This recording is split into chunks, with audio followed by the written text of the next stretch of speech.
400 पार का नारा लगा रहे हैं, और असल में इस बार होना नहीं है। मुझे नहीं लगता है कि जिस तरह लोगों का विचार है, जिस तरह लोग चर्चा कर रहे हैं, वो शायद हो सकता है 150 और 1.25 तक। इस बार 400 पार मत करो इस बार इनके ऊपर, बस। ये जुमले वाली पार्टी है मैडम। और सबसे बड़ी बात, लोकतंत्र देश है, हर भाषा, हर जात कास्ट का आदमी हिंदुस्तान में रहता है। ये जात पात पे लड़वा रहे हैं, हिंदू मुसलमान में झगड़े कराना चाहते हैं। पहले ऐसे इन्होंने बोला था 15 लाख हो, ये वो कुछ भी नहीं है। नमस्कार, 4 PM दिल्ली देख रहे हैं आप और मैं हूं आपके साथ शाहीन खान। इस समय चुनावी मौसम है और चुनावी मौसम में नेता गली गली घूम रहे हैं और लोगों से संवाद कर रहे हैं। कोई अपने गुणगान कर रहा है और कोई अपने तरीके से चुनाव में उतरने के लिए वोट मांग रहा है। लेकिन इस बीच जनता क्या सोच रही है, क्योंकि जनता जनार्दन होती है और आखिरी फैसला जनता के होगा। लेकिन सीधा सीधा जनता से जुड़ता है कि 2024 के चुनाव को लेकर के वो किन मुद्दों पर बात करना चाहते हैं। सर, अब जब चुनाव आने वाला है, 1-2 हफ्ते से कम का समय रह गया, क्या कुछ मुद्दे लोगों के बीच में लेकर के जा रहे हैं? देखिए, हम तो सीधी एक ही बात कर रहे हैं कि जिन लोगों को हमने चुना, क्या उन्होंने हमारे इलाके में काम किया है?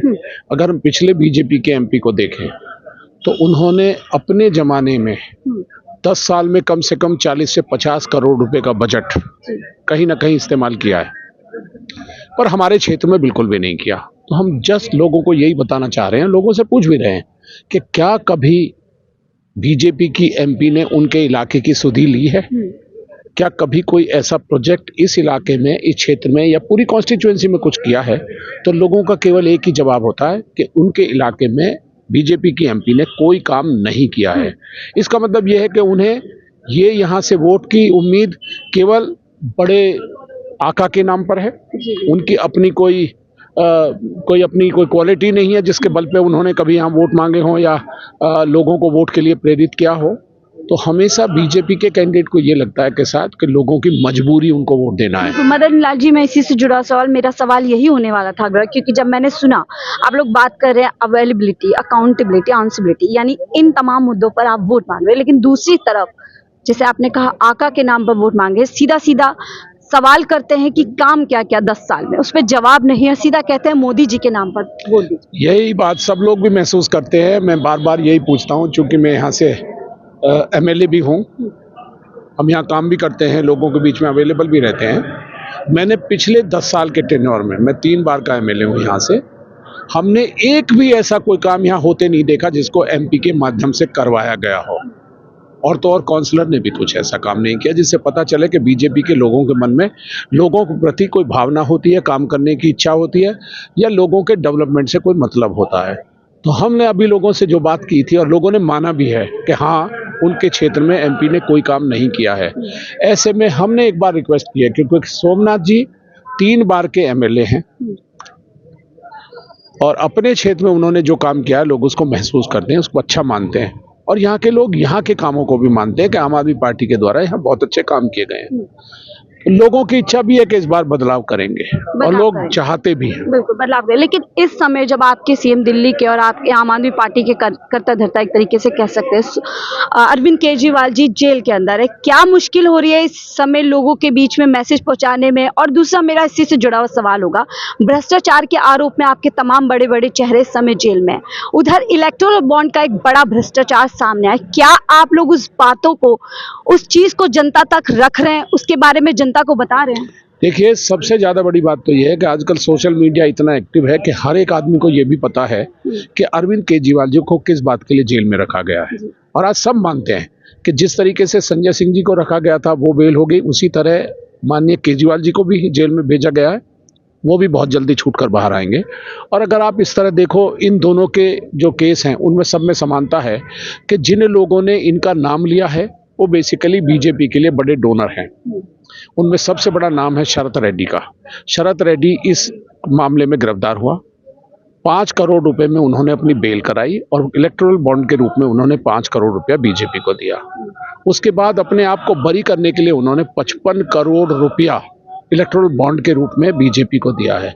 तो ऐसे गवाह अगर किसी CM के खिलाफ होंगे तो आप समझ सकते हैं कि वो इंटरेस्टेड गवाह है और उनकी गवाही की कोई क्रेडिबिलिटी नहीं है। पर चूंकि PML एक बड़ा स्ट्रिंजेंट कानून है, उसमें बहुत सारी ऐसी बातें हैं, और ये खासकर कानून भी मोदी जी ने 2018 में इसलिए बनाया था कि ऐसे लोगों का जो उनके प्रतिरोधी हैं, जो उनके खिलाफ हैं, उनके शब्दों में इलाज किया जा सके। यही कारण है कि आज अरविंद केजरीवाल जी भी जेल में हैं।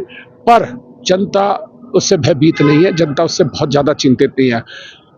माननीय केजरीवाल जी से लोगों की सिंपैथी है, वो चाहते हैं कि उनके साथ गलत हुआ सिंपैथी है। वाला वोट इस बार क्या आम आदमी पार्टी एक्सपेक्ट कर रही है दिल्ली के अंदर?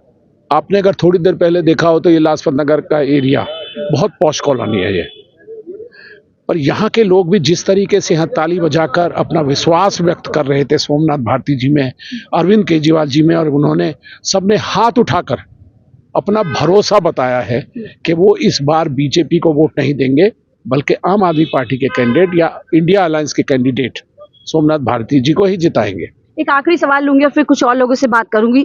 आपने बात की भ्रष्टाचार के आरोप पे। मैं देख रही हूँ प्रधानमंत्री मोदी जी लगातार भ्रष्टाचार को अपनी यूएसपी बना रहे हैं, तमाम मंचों से बोल रहे हैं कि अभी तो ट्रेलर है, पिक्चर बड़ी बाकी है।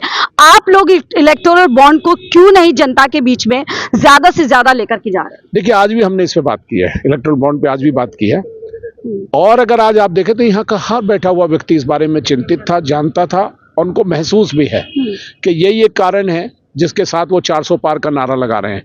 उन्हें लगता है कि अगर दिल्ली में जीतना है या दिल्ली के अलावा किसी और हिस्से में जीतना है तो जितने बड़े लीडर हैं दूसरी विपक्षी पार्टियों के, उनको सबको जेल में भेज दो। जब अपोनेंट ही नहीं रहेगा तो उन्हें जीतने में आसानी रहेगी। तो इसे लगातार वो 400 पार का नारा लगा रहे हैं, और असल में इस बार होना नहीं है। मुझे नहीं लगता है कि जिस तरह लोगों का विचार है, जिस तरह लोग चर्चा कर रहे हैं, वो शायद हो सकता है 150 और पौने 200 तक ही ठीक। सर, क्या लग रहा है 2024 के चुनाव में दिल्ली से क्या तस्वीर होने वाली है? दिल्ली से बहुत अच्छी तस्वीर हो रही है। और जो हमारे कैंडिडेट हैं, सबसे बड़ी बात वो जमीन से जुड़े हुए हैं, और काउंसलर पहले थे, फिर एमएलए बने, अब एमपी भी बनेंगे जनता के सहयोग से। सबसे बड़ी चीज है, जो एमपी नजर नहीं आते थे, ये नजर आने वाले कैंडिडेट है। यानी उपलब्धता जो बोल रहे हैं कि उपलब्ध रहेंगे, वो आपके लिए बड़ा मुद्दा है कि नेचुरली क्यों नहीं, जो आदमी इलेक्ट होके जाता है और एमपी बन के भी अगर पब्लिक के अंदर एक काउंसलर, एक एमएलए की तरह काम करेगा तो उसे जनता पसंद करेगी। जनता पसंद करेगी। सर, आप क्या कहेंगे, जहां एक तरफ भाजपा के तमाम जो कैंडिडेट हैं वोट मांगने जा रहे हैं मोदी जी के नाम पे, यहाँ पर आपके पास जो आम आदमी पार्टी के कैंडिडेट, गठबंधन के कैंडिडेट आ रहे हैं, वो किस मुद्दे पर? हम तो उनको इसलिए वोट दे रहे हैं कि दे आर अवेलेबल, अकाउंटेबल भी है, आंसरेबल भी है। जो बीजेपी के कैंडिडेट है वो तो हमें मिलते ही नहीं है, फोन करते नहीं है। इनको तो आजमाया हुआ है हमने। जब ये एमएलए थे, इनके रात को 2 बजे फोन करते थे तो भी अवेलेबल होते थे। अगर रात को नहीं किया तो सुबह जवाब देते थे, कॉल बैक करते थे। तो इसलिए हम इनको वोट देंगे। क्या इस बार जो सेंट्रल के मुद्दे हैं, केंद्र के मुद्दे हैं, वो दिल्ली के ऊपर हावी रहेंगे या दिल्ली के लोकल मुद्दे हैं? दिल्ली के लोकल मुद्दे भी रहेंगे, क्योंकि जो इन्होंने एक्ट बना दिए हैं, जैसे पावर नहीं दी हुई इनको, दिल्ली गवर्नमेंट को एम्प्लॉयज़ के ऊपर नहीं है, बाकी जो काम रुके हुए हैं। जैसे हमारा छोटा सा ही है, मैं सीनियर सिटीजन का प्रेसिडेंट हूँ, जो हमें पहले एड मिलती थी 20,000 रुपये महीना, वो बंद करी हुई है सेंट्रल गवर्नमेंट ने, वो एलजी ने फाइल रोकी हुई है। तो इसलिए हमें वो भी है कि दिल्ली के कम से कम जो हमें बेनिफिट मिल रहे थे वो भी मिल नहीं रहे हमें। इसलिए हम चाहते हैं कि ये लोग पार्लियामेंट में जाए। एमपी की कोई लैंड की भी हमें प्रॉब्लम है कि हम लैंड यूज चेंज कराना चाहते हैं। लेकिन 400 पार के इतने बड़े मजबूत दावे में लगता है ये तस्वीर जो आप चाह रहे हो पाई। मैंने इसमें ऐड कर दिया, इस बार 400 पार मत करो इस बार इनके ऊपर, बस इस बार करने की जरूरत नहीं है। ये इनके सफूट रहे हैं। पहले ऐसे इन्होंने बोला था 15 लाख और ये वो, कुछ भी नहीं है। आपको भी ऐसे ही लगता है? ये जुमले वाली पार्टी है मैडम। और सबसे बड़ी बात, लोकतंत्र देश है, हर भाषा, हर जात कास्ट का आदमी हिंदुस्तान में रहता है।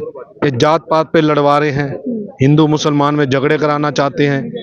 अब पब्लिक जागरूक है, पब्लिक समझ चुकी। तो दिल्ली की आम जनता से बात कर रहे थे कि 2024 के इस चुनावी मैदान में क्या मुद्दे उनके रहने वाले, क्या एक बार फिर भारतीय जनता पार्टी दिल्ली के अंदर 7 सीटें जीतेगी या फिर एक बार आम आदमी पार्टी अपना एक तरीके से बोलता है खाता खोलेगी और एमपी अपने दिल्ली से जो है भेजेगी। फिलहाल मुझे दीजिए इजाजत, मैं शाहीन खान 4 PM दिल्ली के लिए।